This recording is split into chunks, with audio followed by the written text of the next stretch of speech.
हमारे व्यस्त जीवन में ईश्वर की आवाज़। हमारा जीवन एक चुनाव है, सुख का या दुख का, सुख या दुख। लेकिन दोनों ही सुख और दुख हमें पूर्णता की ओर ले जाते हैं।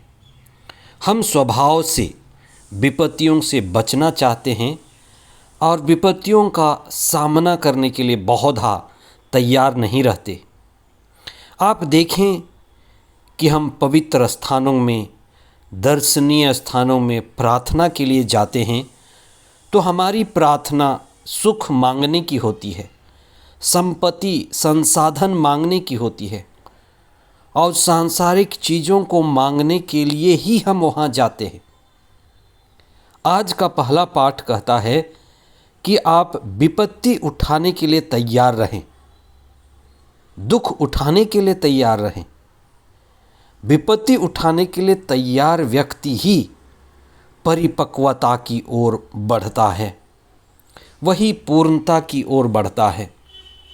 7वां सामान्य सप्ताह 21 फरवरी 2023 मंगलवार। पहला पाठ प्रवक्ता ग्रंथ अध्याय 2 पद संख्याएं 1 से 11 तक और संत मार्कुस का सुसमाचार अध्याय 9 पद संख्याएं 30 से 37 तक। जिस तरह से सोना गलाकर, चांदी को गलाकर और तांबा को गलाकर शुद्ध किया जाता है, हमारे जीवन में दुख, तकलीफ और परेशानी हमें शुद्ध करती है।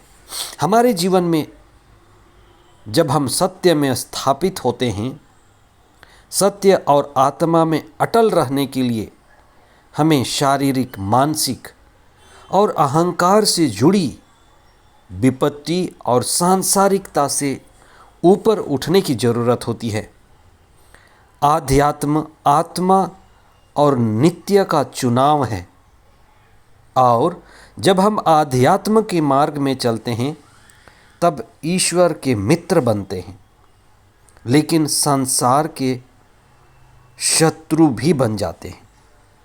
विपत्ति में ही हमें धैर्यवान और परिपक्व बनने का माहौल और मौका मिलता है।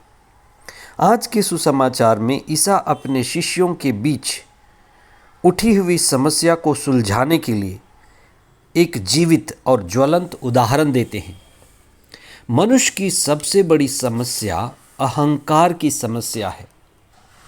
अहंकार भाव कि मैं सबसे अच्छा हूँ, सबसे ज्ञानी हूँ, धनी हूँ, मैं भोर का तारा हूँ।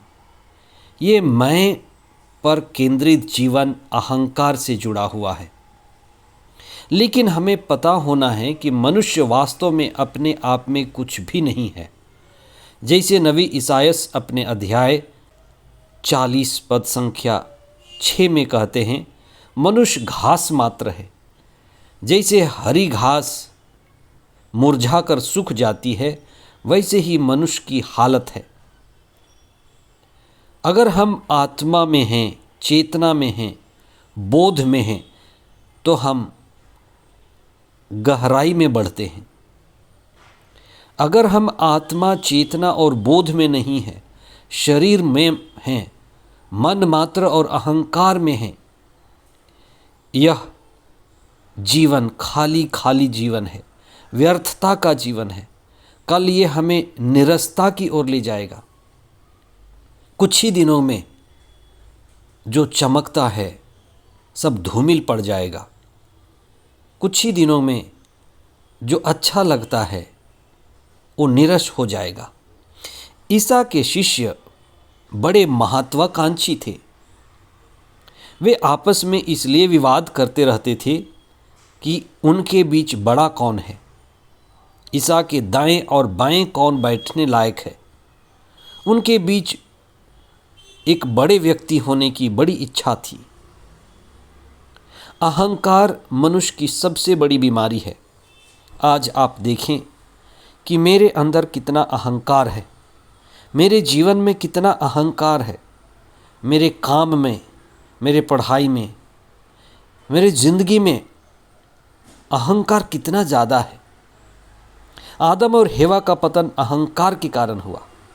बहुत सारे परिवार अहंकार से टूट रहे हैं, दंपति अहंकार से अलग हो रहे हैं।